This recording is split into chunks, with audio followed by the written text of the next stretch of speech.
Hey guys, hope everybody's doing well. This is episode 3 of the Square One beginner class on guitar and music theory. If you guys are watching this one, I hope you've watched the first two and that you've practiced and you're feeling confident to be stepping into this next level. So what we're going to start out with today is, in the last episode we built the major scale. I taught you the formula.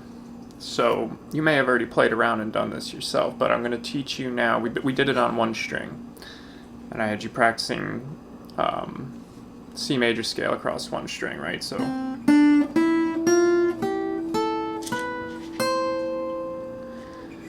where you can do it, you're doing it on the 5th string.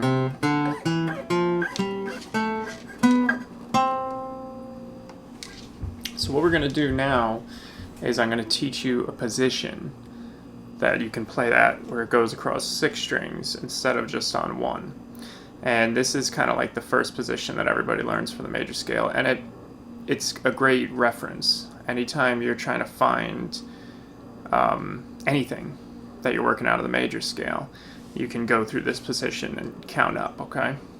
So we're going to start on the 6th string, and on the 6th string our C note is right here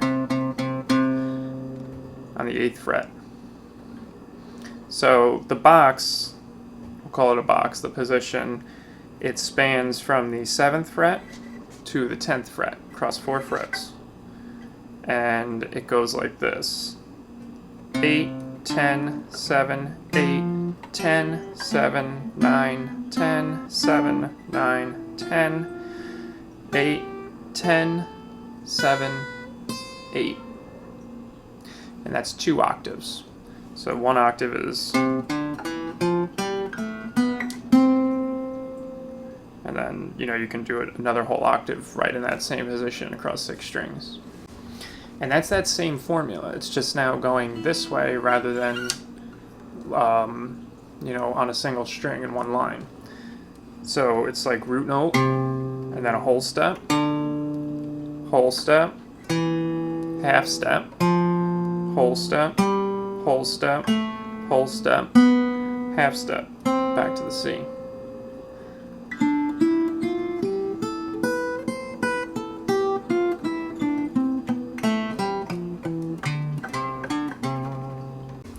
Now we're going to talk about how chords are made.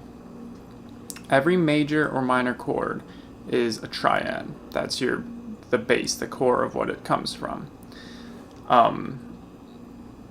And what that means is it's made up of 3 notes. When you play the G chord that I taught you, you're only playing 3 notes. You're just playing it twice on all 6 of these strings, right? You go G, B, D, G, B, G.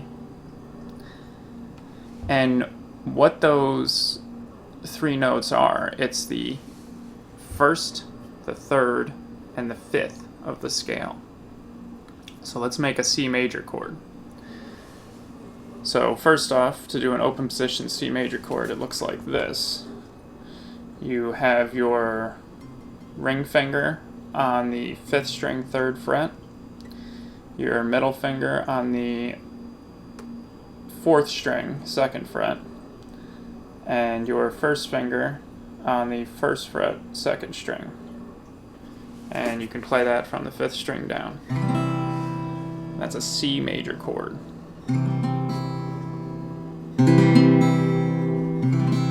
So that's now the 6th chord that you know. And just for messing around's sake, that goes great with an E minor.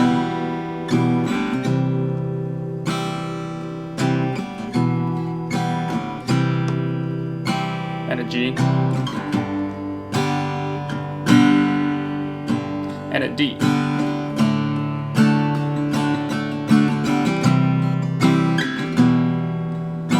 And the A minor.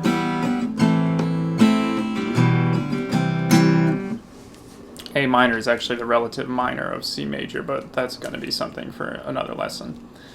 So the notes that are making up that C major chord in the C major scale, it is the root note, the 1, Okay, the first note, we're going to refer to them as numbers too.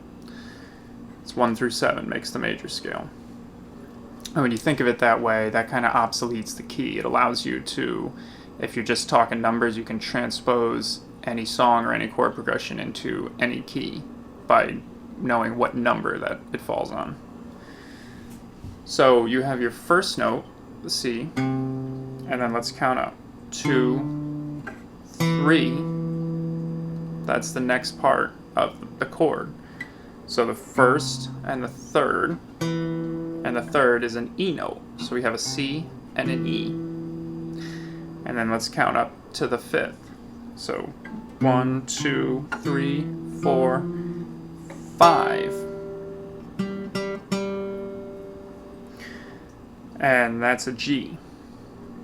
So a C, E, and G make up a C major chord. That's the first, the third, and the fifth of the scale.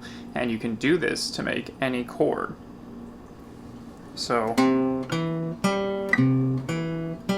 that's the notes, that's an arpeggio of, and we'll get into that later too, but remember that word. That's the notes that make up the C major chord.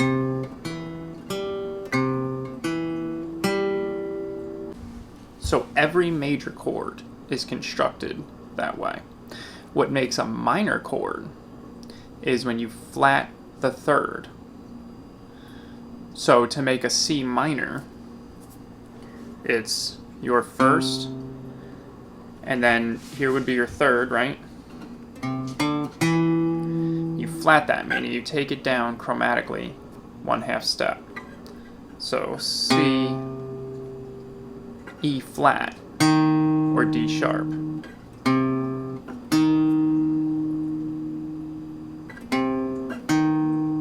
And then the fifth, the G. So here's major. Here's minor.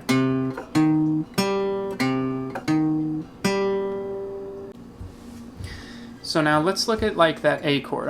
I showed you an A chord and an A minor chord. The A chord, all on the 2nd fret, your A, your root, is on that 3rd string. Your 3rd is the 2nd string, that's the C sharp. And your 5th is the E, which is on the 4th string. That makes an A major, right? We know that. Well, the A minor, if you notice, we're just moving this one finger down. And that's because we're flatting the 3rd.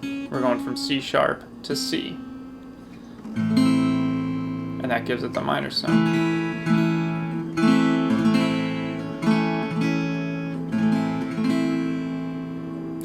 So that's the difference between a major and a minor. A third or a flat third. And that's all chords. The next thing we're going to take a look at is 2 more chords, one major and one minor. The minor chord is a D minor, and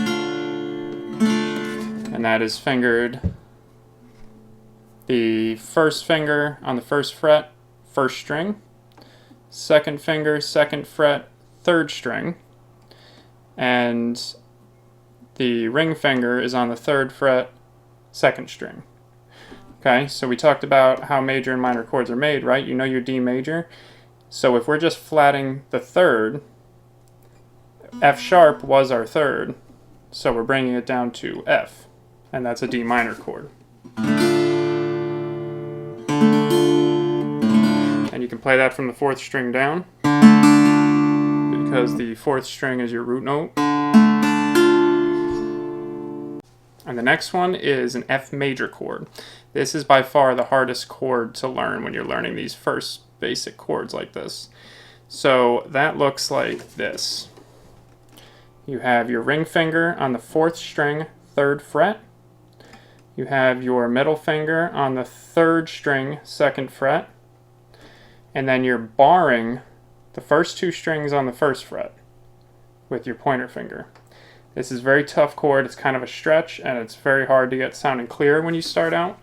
Try not to get frustrated and just keep practicing it. Even pressure, get your fingers spaced. Try not to, you know, try to have your fingers coming directly in rather than laying down, because you'll be muting the strings below and you won't get a clear sound. And that can be played from the 4th string down. So D minor, F major.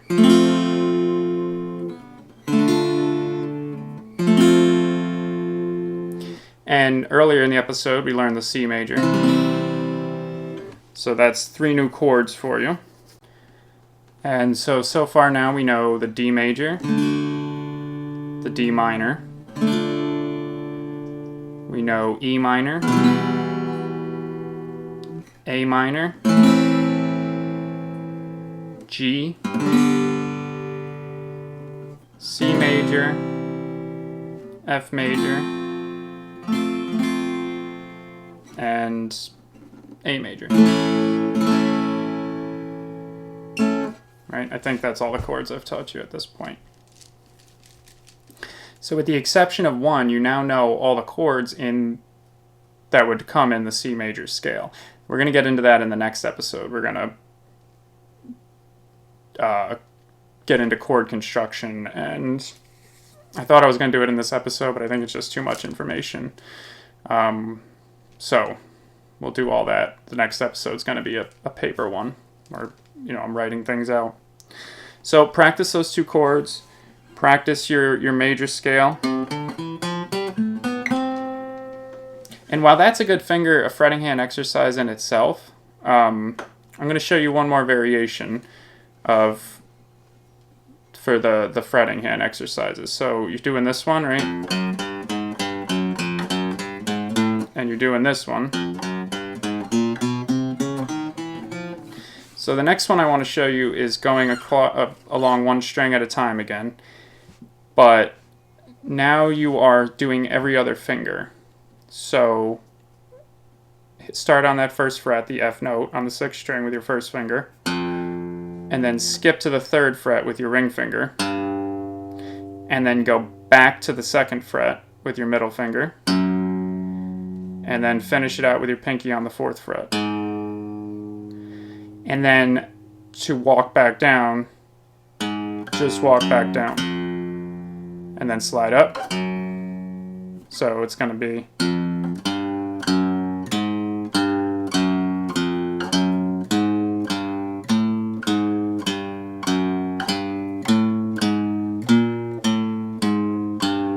Okay, up to the 12th fret, back down, and same thing when you're sliding down, you know, slide with your pinky, so you're always sliding with the rear finger.